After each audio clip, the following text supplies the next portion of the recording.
We've been exploring how biblical narratives work, and it turns out stories in the Bible are like any other story. You've got to pay attention to the characters, the setting, and the plot. Yeah, these are the basic tools an author uses to help readers see the meaning and significance of the events. Now, it's time to learn one final skill that will bring all these elements together: how to detect design patterns in biblical narrative. What do you mean by design patterns? Well, the biblical authors have shaped all these elements, character, setting, and plot, to create series of repeated patterns that weave through story after story and tie them all together.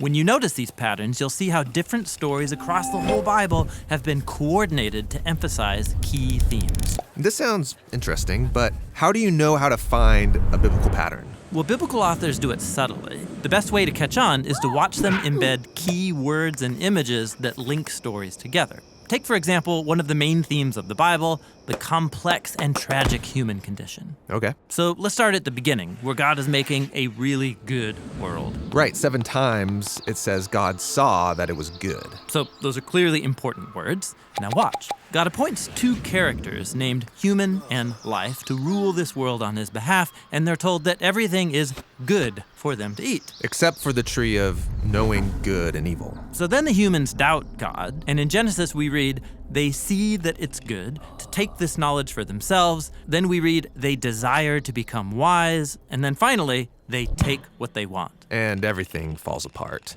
This story is about the human condition. And on its own, it's a really powerful story, but the biblical authors don't leave it there. They turn it into a pattern. It happens again with Abraham and Sarah. God brings them into the promised land, promises them a child. But they don't trust God, they get impatient, and we read the same words. They see their Egyptian slave, they take her and do what is good in their eyes. You get it? Yeah, the stories match. Then you get to Aaron at Mount Sinai, and we read how he sees and then takes the gold of the Israelites to make the golden calf. Or there's the story about Achan, who sees the gold of the Canaanites, he desires it and takes it for himself. This pattern highlights how one person's temptation can create suffering for many people. Exactly. It's just like the story of Saul, where we read that the Israelites see him.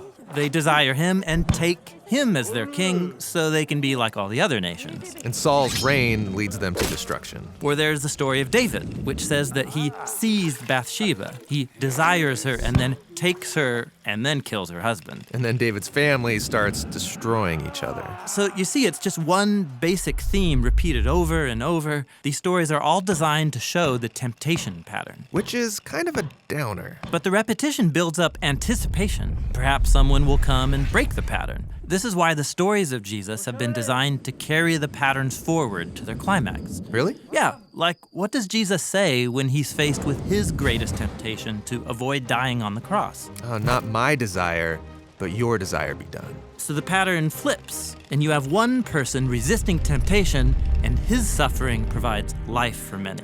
Very cool. Can we do one more? Totally. How about a big one? How God brings humanity through chaotic waters into a new world. It starts on page 1, where God separates these dark, chaotic waters. Yeah, dry land emerges as a home for humans to flourish. Then the pattern reappears with the chaotic waters of the flood. God rescues this remnant, Noah and his family, through the waters so that they can step onto dry land and become humanity 2.0. Now, does that basic storyline remind you of anything else? Oh, right, the famous Exodus story. Yeah, exactly. That's when God saves his chosen people from Egypt by leading them through the waters onto dry land. While Pharaoh and his armies destroyed. The pattern repeats later with Joshua and the Israelites. They passed through the waters of the Jordan into the Promised Land. Yeah, you got it. So now you can see how later biblical authors will project this pattern into the future. Like Isaiah, he hoped for a new Exodus with a new king, leading God's people forward into a new creation. And in this repetition, the nations become the chaotic waters. So you can see how combining all these patterns brings us to Jesus. Yeah, notice how all the Gospels highlight that story of Jesus going to the Jordan River. He goes into the waters and back out again. His baptism. That's when God announces that Jesus is his son, who will rescue the world from the chaos of our evil and violence by going into death and out the other side.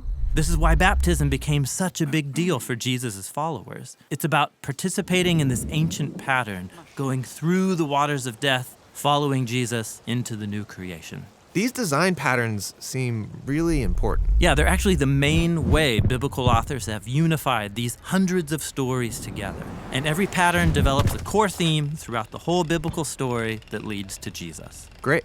That's biblical narrative, which makes up over 40% of the Bible. Now, another 30% is made up of ancient poetry. And learning to read biblical poetry is what we'll explore in the next videos.